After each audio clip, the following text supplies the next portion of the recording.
अजकल एक तसर दिता जाता है आवाम दे विच कि सूफिया ने परे रह के जिंदगी गुजारी है, यानी उन्होंने सियासत दे विच कोई रोल अदा नहीं किया, सियासी तौर पर यानी उन्होंने कोई अमली रोल नहीं सी। तुहाडी इहदे बारे च की राय है?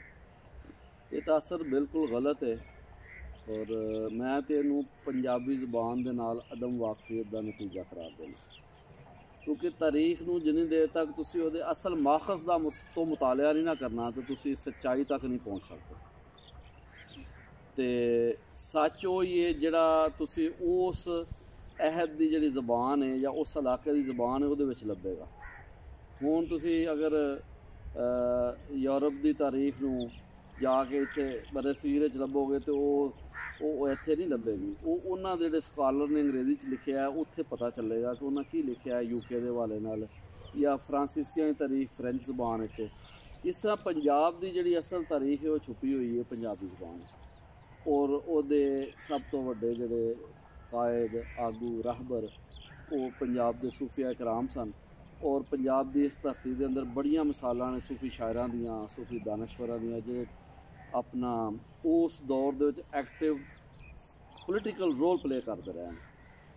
चाहे लाहौर के एक दरवाजे का नाम तुसीं देख लो, पीर ज़की शहीद के नाम के उत्ते वे जिहड़े कि काफर जिहड़े उस टाइम मुगल हमरावर सन, काफर मुगल यानी जिहड़े सन जी जिन्हें चंगेज़ी हमलियां के खिलाफ वो लड़े और वो शहीद हो गए और उन्हों का मज़ार भी ज़की गेट दे कोल है, यानी उन्होंने नाम के उत्ते ही एक दरवाजे का नाम है। इस उन्हें शहादत पेश की। और अगर अकबर का दौर वेख लिया जाए, एक पास अब्दुल्ला भट्टी सी जिहदा अमलन सूफिया का पैरोकार सी और ये नाल ये सी कि उन्हें अकबर की जिहड़ी डिक्टेटरशिप से उहदे खिलाफ आवाज़ उठाई और लड़िया और अकबर ने दी हुकूमत नूं उन्हें हिला के रख दिता, मगर उन्होंने साजिश करके पहले जेल तो फिर बाद शहीद कर दिता गया, मुज़ाकरात दे बहाने उन्होंने शहीद कर दिया। दुल्ला भट्टी दे नाल कोई पंजाबी शोरा भी सन? दुल्ला भट्टी दे नाल जदों कि वो जेल सी, जेल दे विच जिहड़ी दूसरी शख्सियत जिन्हां नूं कैद करता गया कि वो उस दौर दे बहुत चोटी दे सूफी शायर का पंजाबी दी एक सिनफे सुखन काफ़ी दे बानी हज़रत शाह हुसैन लाहौरी अलमरूफ माधू लाल हुसैन सन। और अक्सर यह बोलिया जाता है कि अकबर के दौर च, मैं कहना वो अकबर का दौर नहीं, वो शाह हुसैन का दौर जिन्हों ने उस दौर के जुल्म के खिलाफ आवाज़ उठाई, उन्होंने कैद किया गया। बाद अकबर खौफजदा होकर उन्होंने रिहा भी किया। फिर वो काफ़ियाँ सुनाते हैं अवाम में और दस देंगे हैं। तो ये सिलसिला अगे तोड़ते जाओ कि सरहंद तो एक शख्सियत सन शेख अहमद सरहंदी मुजद्दिद अल-अफ़सानी नक्शबंदी सिलसिले दे, शाह हुसैन कादरी सिलसिले दे सन। तो तुसी देखो दीन इलाही का जो उस दौर का फितना से उसके खिलाफ भी उन्होंने जिहाद किया, अमली तौर पर डट गए। तो जहांगीर के सामने सरेंडर नहीं किया बल्कि डटे रहे, उन्होंने अपना किरदार है। इस सिलसिला चलता चलता अगर तुसी वारिस शाह साहब का दौर वेख लो, मैं मिसाल देंगा अमलन उन्होंने शायरी के विचों कि वारिस शाह साहब का यह दौर से कि जो बैरूनी हमलावर भी आ रहे थे, नादिर शाह ने दिल्ली की इट के नाल इट वजाती तो उसका जो चीफ कमांडर से उस टाइम वो कौन सी जिन्हें लाहौर बाद इतबाई मचाई, वो सी अहमद शाह अब्दाली। ये बैरूनी हमलावरों के खिलाफ तो अंदरूनी खलफशार के हवाले नाल एक्टिवली जिन्हें बंदे ने रोल प्ले किया वो सैयद वारिस शाह से शाह और खुद लिखते हैं और अमली जिहाद किया तलवार के नाल जिहड़ा ना जिहाद भी सैफ किया। और वो लिखते हैं वारिस शाह अली दे वांग लड़दा जिहड़ा जात दे विच जुल्फकार आह, मतलब है कि जिहदी नस्ल ही होवे कि जिहदा सिलसिला नसब हज़रत अली रज़ी अल्लाह तआला अन्हु तक जा मिलता है, उसने यानी सैयद वारिस शाह ने जंग की थी जिहड़े कि उस टाइम खलफशार सी और बगावतां हो रही सन अंदरूनी बैरूनी और जिहाद किया और फिर अवाम की अमल रहनुमाई भी की और जुल्म सितम की मजम्मत भी की है। और जिहड़े बुज़दिल लोग सन, बुज़दिल हाकम शाह नवाज के हाकम सी, वो लड़न आया सी मगर नस गया। शाह साहब लिखते हैं वारिस शाह साहब आंदे ने रन्ना चंगेरियां उन्हां नालों जिहड़े शाह नवाज के संग आए, एक डंग भी जंग ना किया उन्हां जिहड़े अठूने दे डंग आए, यानी जिस तरह ठूए की तरह आए मगर नस गए। तो वारिस शाह लूमड़ा वांग छुपे जिहड़े सोने शेरां दे रंग आए। तुसीं देखो शेरी ज़ौक अगर अदबी म्यार दे बड़े हाई लैवल के शेर ने। रन्ना चंगेरियां उन्हां नालों जिहड़े शाह नवाज दे संग आए, एक डंग भी जंग ना किया उन्हां जिहड़े अठूने दे डंग आए। वारिस शाह लूमड़ा वांग छुपे जिहड़े सोने शेरां दे रंग आए, यानी अमलन जिहाद का दर्स दे रहे हैं और शाह नवाज की बुज़दिली की मजम्मत कर रहे हैं। और जिहड़े उहदे नाल आए सिपाही कि नस गए अहमद शाह अब्दाली का मुकाबला नहीं कर रहा, नादिर शाह का मुकाबला नहीं कर रहा। तो जो फिर लाहौर तबाही हुई कि अहमद शाह अब्दाली ने लाहौर को फतह करने वास्ते उत्थों के आम बंदे मुसलमानों भी शहीद किया और थरथली बचा के रख दी, हत्ता कि जरा कहा जाता है कि पानी भी सुरख हो गया।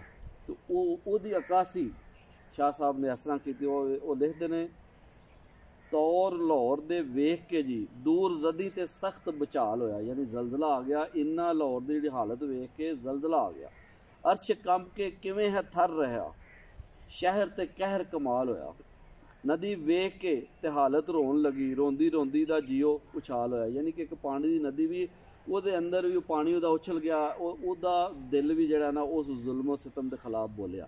वारिस शाह जिमें जल बाज माही तिवें शहर लाहौर का हाल होया कि जिमें मच्छी जी पानी तो बगैर जिंदा नहीं रहेगी, वो नहीं रह सकती, इवें लाहौर का हाल होया। यानी कि उन्होंने जुल्म सितम किया गया। और शाह साहब ने अमली तौर पर यानी आवाम की गल की, आवाम की गल की और लोकाई की नुमाइंदगी की। और यह सिलसिला अगे टुरदा है और पोलिटिकल मामलात सूफिया लिखते रहे। हत्ता कि रीसेंट जो शायर होए सन मैं उन्होंने तहरीक पाकिस्तान का बहुत बड़ा नुमाइंदा शायर आखदा, और उन्होंने उदों आज़ादी की गल की जो अजे वड्डे वड्डे जोड़े साडे इत्थे सियानफ दे बरे सगीर कोई बंदा इस तरह आज़ादी की गल नहीं कर रहा, ना किसी शायर का कलाम मिलता है। वो 1879 जो अजे कांग्रेस भी वजूद नहीं सी आई और मुस्लिम लीग भी 6 बनी, तो करारदाद लाहौर 1940 पास हुई। उस तो पहला तो अजे तहरीक पाकिस्तान का सिलसिला नहीं सी ना जी, मुस्लिम लीग के बनते तो सिलसिला शुरू नहीं सी ना हो गया। ये तो जाके बहुत अगां जाके फिर पहले तो हिंदू मुस्लिम इतिहाद की गल हो रही सी, होर कई चीज़ों उत्ते नगोशिएशन हो रही हैं अंग्रेज़ों के नाल कि इन्ना रहना है, असीं इन्हां दे अंडर काम करना, इन्हां दे तलकार ठीक करनी। लेकिन एक देखो बाबे दी दानश, पंजाबी सियानफ और पंजाबी सूफी शायर हज़रत ख्वाजा गुलाम फरीद रहमतुल्लाह अलैह कोट मिठन तो उन्होंने तलक सी साउथ पंजाब तो, वो अपने नवाब बहावलपुर नूं लिखते हैं अपनी काफ़ी दे विच जिहड़ा कि उन्हां दा मुरीद सी, अपने मुल्क को आप वसा तू पुट अंग्रेज़ी थाने, यानी खुद ही दा दर्स दे रहने आप वसा आप खुद ते ए अंग्रेज़ी थाने नूं पुट मार करा। यानी अमलन दस रहने कि हुण यानी देखो ना 46 साल पहला 47 पाकिस्तान बनिया, 46 साल पहला सब तो पहला जिन्हें गल की पंजाब दे विचों ख्वाजा गुलाम फरीद साहब, एक पंजाबी सूफी शायर। असी अमली तौर पर कह सकते हैं कि अगर किसी का लोग आते ना पोलिटिकल रोल को नहीं, मैं कहना पोलिटिकल रोल है तो इन्हों का ही है। पढ़ो पंजाबी जबान ताकि असी पॉलिटिक्स के हवाले नाल जिहड़ा अमली पार्टिसिपेशन सी इन्हां लोकां दी और इस धरती दी और ये फैज़ान अगे तक चलिया।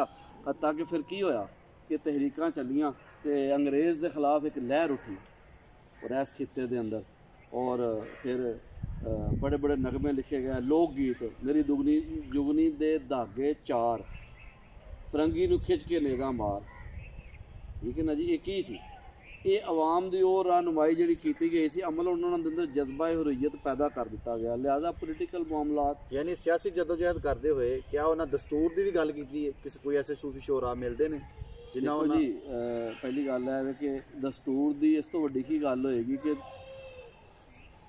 जो सब तो पहला उस पुराने दौर की गल करो सूफिया कदीम जड़े सन, यानी कि अगर बुल्ले शाह साहब का हवाला ले लो तो उस दौर च उन्होंने दस्तूर की गल की, कसूर के हवाले नाल, कसूर बेदस्तूर, उत्थे जाना बनया जरूर, ना कोई पुन ना कोई दान है ना कोई लाग दस्तूर, वो उत्थे कसूर नूं दस्तूर देने की गल कर रहे हैं क्योंकि कसूर एक इलमी विरसा सी।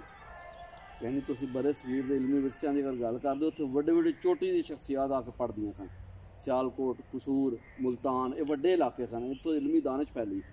तो उन्हें दस्तूर की गल की तो फिर जो ख्वाजा गुलाम फरीद ने 1879 के अपने मुल्क को आप वसा तो पुट अंग्रेजी थाने, यानी आना है धरती के असल हाकम वापस आओ, ए घुस बैठे ने ए हमलावर ने यानी अंग्रेज़, इन्हों के खिलाफ अमली जिहाद करो। और अगले दौर की रहनुमाई कर रहे हैं जो अजे किसी दानशवर के जेहन च नहीं सी कि असी कोई अगे कोई जदोजहद करनी।